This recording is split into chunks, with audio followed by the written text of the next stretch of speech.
ठीक है दोस्तों, फिर से केमिस्ट्री का आज लास्ट वीडियो है। मतलब पहले तो केमिस्ट्री देखेंगे कुछ क्वेश्चन नंबर 14 तक केमिस्ट्री देखेंगे, इसके बाद फिजिक्स लेके आएंगे इसी वीडियो में। ठीक है। और वो जैसे पिछले 3-4 वीडियो में मतलब पिछले 2 या 3 वीडियो हो चुका है जिसमें हम ऑब्जेक्टिव करा रखे, बोले हैं कि टोटल 4 या 5 वीडियो बनेगा जिससे मतलब 25 से 30 ऑब्जेक्टिव आने वाला है बोर्ड प्रश्न में। ठीक है, तो मतलब देखते हैं क्वेश्चन क्या, क्योंकि देर नहीं करना, ज़्यादा देर क्या करना है ना। आपको अगर एग्ज़ाम देना है, जो भी आपका साइंस का पेपर जब भी है, तो 3 वीडियो देख लो, 25 से 30 नंबर अच्छे से होगा। दूसरी बात क्या है कि इससे फायदा सब्जेक्टिव में भी होगा। देखिए क्वेश्चन कराते हैं कि मतलब मेरा उद्देश्य क्वेश्चन बताना और आंसर बताना, याद करना आपको काम है। ये क्वेश्चन बैंक से सारा क्वेश्चन ले रखे। ठीक है। और क्या है कि जैसे और एक बात कह रहे हो कि जैसे क्वेश्चन नंबर 50, ठीक है, इससे पहले वाली वीडियो में जो क्वेश्चन नंबर 50 पढ़ा है ना, वो थोड़ा मिस हो गया है, तो उसको आप सही कर लेंगे। मतलब ये जो कांसा का डाटा लेके उसके जगह पीतल चिपका दिए। ऐसे कांसा और पीतल जो है ना, ये क्या मिश्र धातु है, मिश्र धातु। ठीक है, याद रखना है, कांसा और पीतल क्या है, मिश्र धातु है।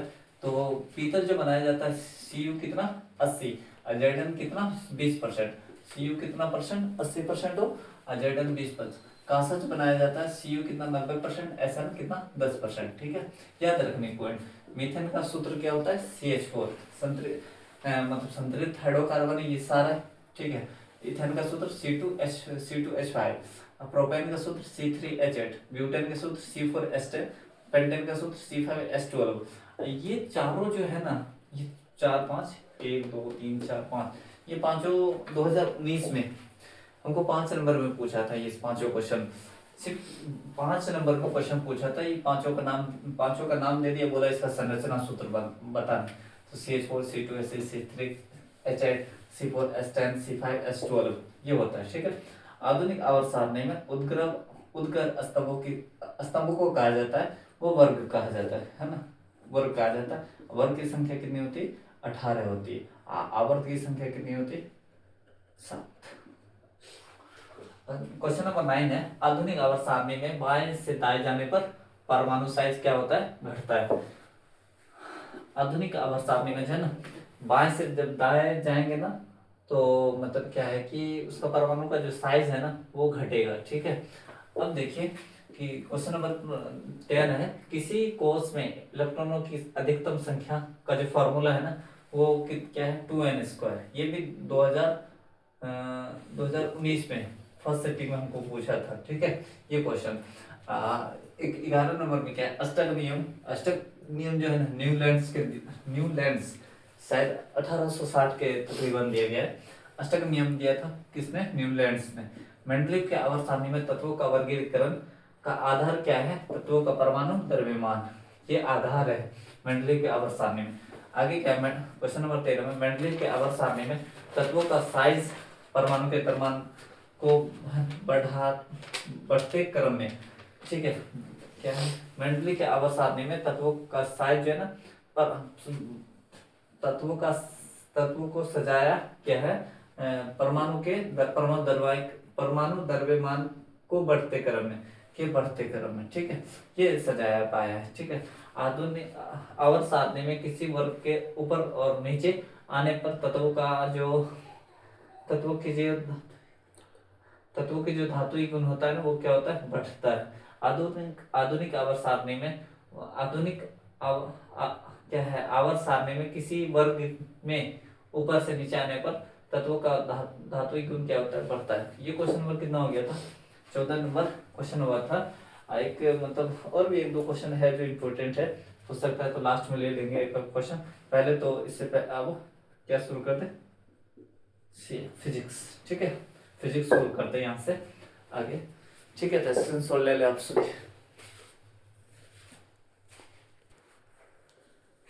ठीक है, तो केमिस्ट्री हो गया था। आगे क्या है, केमिस्ट्री खत्म हो गया है, क्वेश्चन बोले होगा तो लास्ट में लेंगे, ना तो नहीं लेंगे।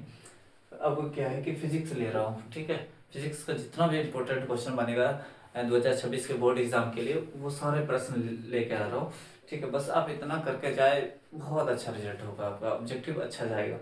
और ये जो मतलब फिजिक्स लेकर आया हो ना, ये फरमाइश पर, एक तो हम खुद से भी बोले थे कि फिजिक्स का भी क्वेश्चन है, बायोलॉजी का, लेकिन कुछ स्टूडेंट का कमेंट्स आया है कि सर फिजिक्स का भी मतलब ऑब्जेक्टिव निकाले, जैसे केमिस्ट्री का निकाल दिए वैसे फिजिक्स का। देख उधर तापमान ना लगे फिर, अरे हाँ ठीक है। देखिए पहला क्वेश्चन क्या है कि विद्युत धारा का ऐसा मात्रक क्या होता है, विद्युत धारा का ऐसा मात्रक क्या होता है, एम्पियर। ठीक है, विद्युत धारा का ऐसा मात्रक एम्पियर। सबसे पहले एसआई मात्रक से क्वेश्चन लिए। अगला लेंस की क्षमता का क्वेश्चन नंबर 2 है, लेंस की क्षमता का ऐसा मात्रक डायोप्टर। प्रतिरोध का ऐसा मात्रक क्या होता है, ओम। कभी ये ओम लिखा रहता है, कभी ऐसे रहता है। विभव और विभवांतर का ऐसा मात्रक जो होता है वो क्या होता है, वोल्ट होता है। ठीक है, आवेश का ऐसा मात्रक कूलम होता है। शक्ति का ऐसा मात्रक क्या होता है, वाट। वाट क्या शक्ति है। कार्य का ऐसा मात्रक क्या होता है, जूल। ये ऐसा मात्रक है जहां से एक प्रश्न 100% संभावना है कि एक प्रश्न यहाँ से रहेगा आपको। ठीक है, क्वेश्चन नंबर 9 है, लेंस के सूत्र। लेंस का सूत्र होता है 1/f बराबर 1/v माइनस 1/u। उसके बाद अगला है क्वेश्चन नंबर 10, दर्पण का सूत्र 1/f बराबर 1/v प्लस 1/u। अगला नंबर स्नेल का नियम। स्नेल का नियम sine i by sine r. ठीक है, आवर्धन बराबर m बराबर होता है h/h dash minus v by u। प्रकाश की चाल होती है, प्रकाश एक प्रकार की ऊर्जा भी है, ये भी याद रखना। प्रकाश की चाल सीधी रेखा में होती है, ये भी याद रखना। प्रकाश की चाल 3 × 10⁸ मीटर प्रति सेकंड, ये भी याद रखना है। 14 नंबर क्वेश्चन, उत्तल दर्पण का जो फोकस होता है ना, कैसा होता है उत्तल दर्पण का फोकस, काल्पनिक। लेकिन अवतल दर्पण का जो फोकस होता है वो क्या होता है, वास्तविक। क्योंकि जब अवतल दर्पण के फोकस पर वस्तु रखते हैं ना, उसका प्रतिबिंब अनंत पर बनता है, अनंत यानी दर्पण के आगे बनता है, इसलिए वास्तविक होता है। ठीक है, अवतल दर्पण का उपयोग होता है दाढ़ी बनाने में। गाड़ी के साइड मिरर में उत्तल दर्पण रहता है, गाड़ी के हेडलाइट में अवतल दर्पण रहता है। तो क्वेश्चन नंबर 18 तक फिजिक्स का लिए, तो आप स्क्रीनशॉट ले ले। उसके बाद फिर क्वेश्चन नंबर 19 से आगे बढ़ते हैं।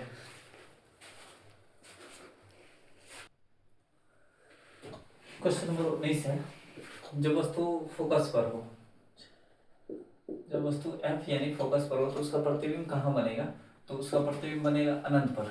ठीक है, कैसा होगा तो वास्तविक, वास्तविक होगा तो उल्टा, और अनंत पर होगा तो कैसा, बहुत बड़ा।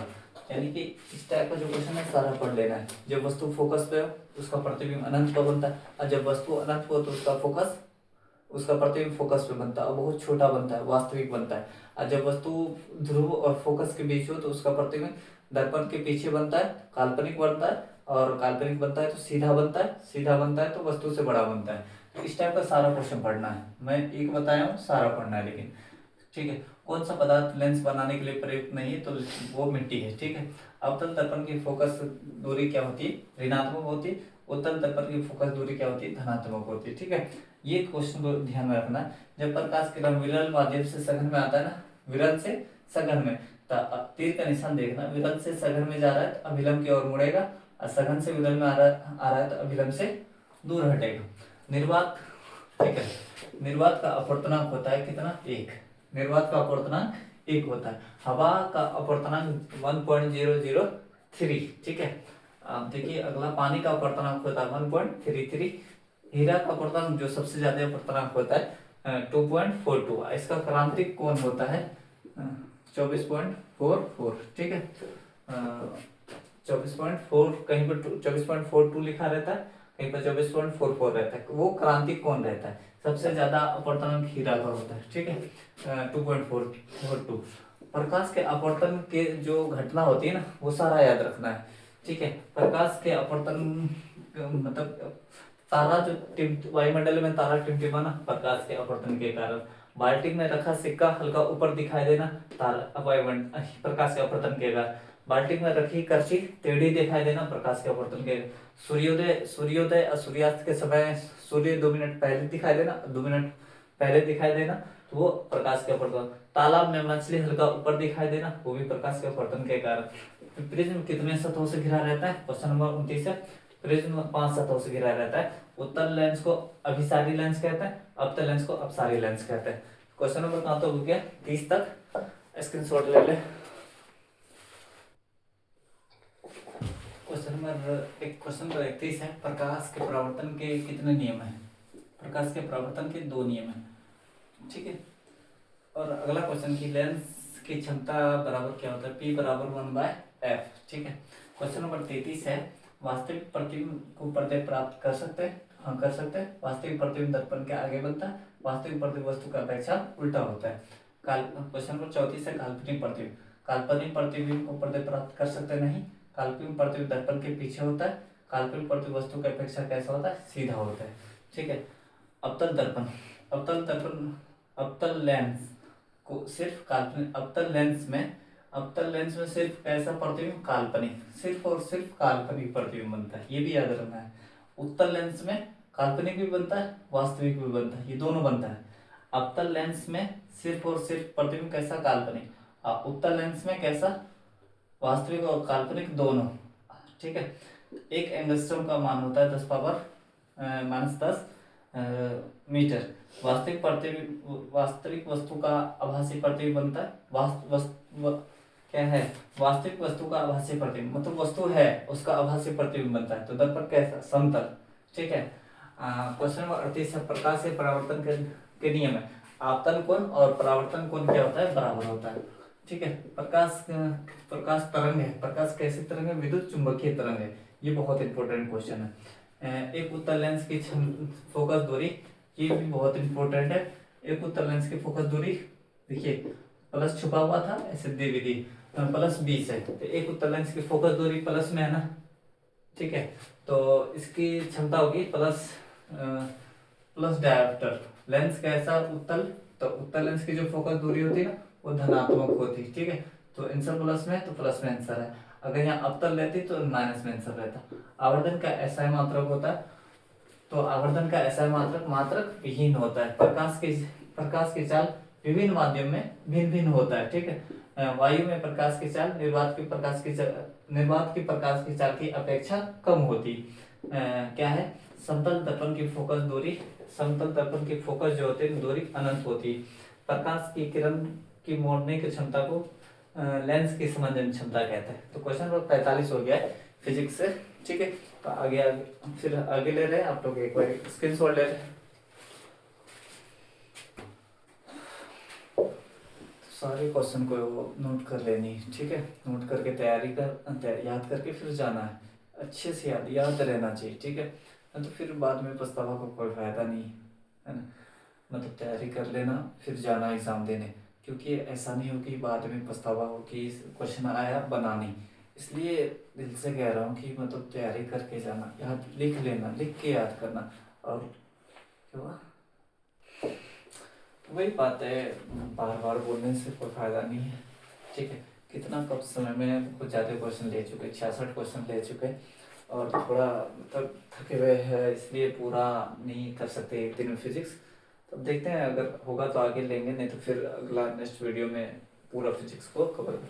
तीसरा चैप्टर तक क्वेश्चन आ चुका है, चौथा से भी आ चुका है। विद्युत धारा, आवेश के लगातार बहाव को विद्युत धारा कहते हैं। तो चौथा एक चैप्टर का और क्वेश्चन बाकी है। तो एक दूसरा, तीसरा और चौथा से कुछ क्वेश्चन और आएगा यहाँ से। ठीक है, वो देना है। और वो एकदम ये 5 दिन लगातार लिखने का प्रैक्टिस करो, बार बार, मतलब 5 पेज 6 पेज क्वेश्चन लिखो। क्योंकि ना तो एग्जाम में क्या होगा कि ये हाथ दर्द देगी, हाथ दर्द देने की वजह से क्वेश्चन नहीं लिख पाएगा, हाथ दर्द देगी, राइटिंग बिगड़ेगा। इसलिए 5 पेज पर डे क्वेश्चन लिखो, 5-6 पेज के आसपास, ज़्यादा से ज़्यादा जितना, कम से कम 5 पेज लिखो। ठीक है, समझ में आ रही बात है। और देखे अब खुद क्वेश्चन का लेवल देखे, एक भी ऐसा क्वेश्चन है जो ऐसा वैसा नहीं उठा है। ठीक है। और वो सच कह रहा है कि मतलब कल भी हम 2 बजे लगभग वीडियो बनाए, आज भी मतलब लगभग 12 बज चुका है अभी। ठीक है। अभी तो बहुत सारा चैप्टर बाकी। खैर देखो आगे। मतलब क्या है कि रेटिना, रेटिना पर किसी वस्तु का जो प्रतिबिंब बनता है ना आंख के किस भाग पर, रेटिना पर। किसी वस्तु का जो प्रतिबिंब बनता है आंख के किस भाग पर, रेटिना पर। नेत्र, नेत्र हमारे आंख में कौन सा लेंस लगा रहता है, उत्तल लेंस। आइरिस, आइरिस कैसा होता है, आइरिस रंगहीन होता है। और यही जो होता है ना पुतली के साइज को नियंत्रित करता है, पुतली के साइज को नियंत्रित करता है, करता है। एक क्वेश्चन यहाँ से भी बन जाता है।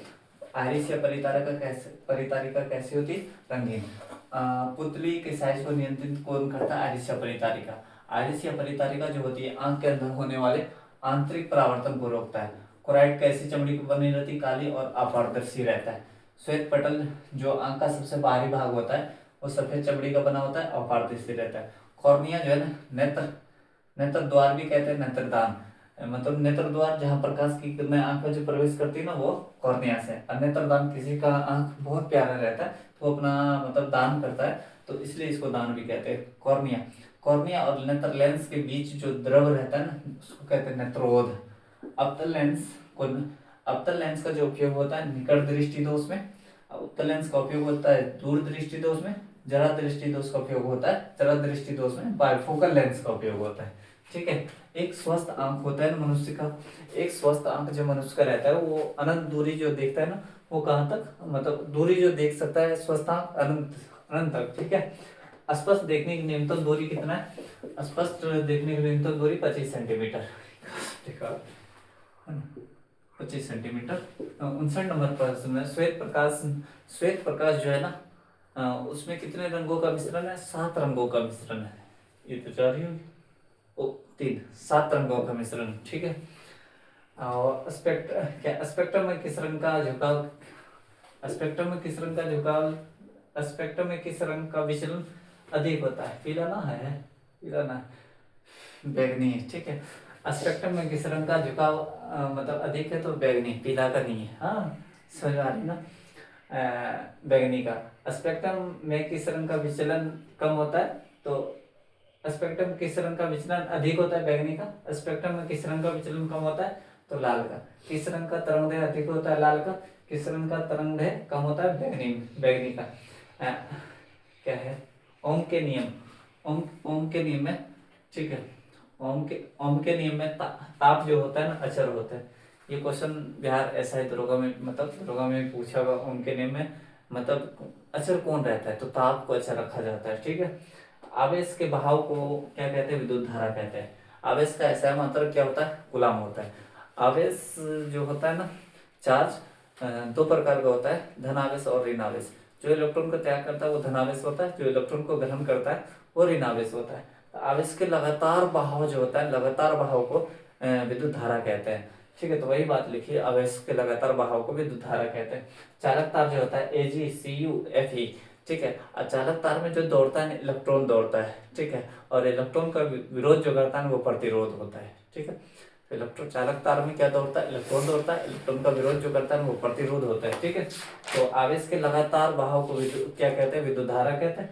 और चालक तार क्या है? मतलब कौन से? AgCu Fe, ये सब चालक तार है। क्वेश्चन नंबर 66 तक ही मतलब रोक रहा हूँ, देखते हैं अगर होगा तो आगे बना रहा हूँ, नहीं फिर मतलब इतने तक मतलब रोक कर फिर होगा तो इसी में, नहीं तो फिर अगला नेक्स्ट वीडियो में पूरा फिजिक्स खत्म, एकदम एकदम दबा के, मतलब क्या है, स्क्रीनशॉट ले ले बस।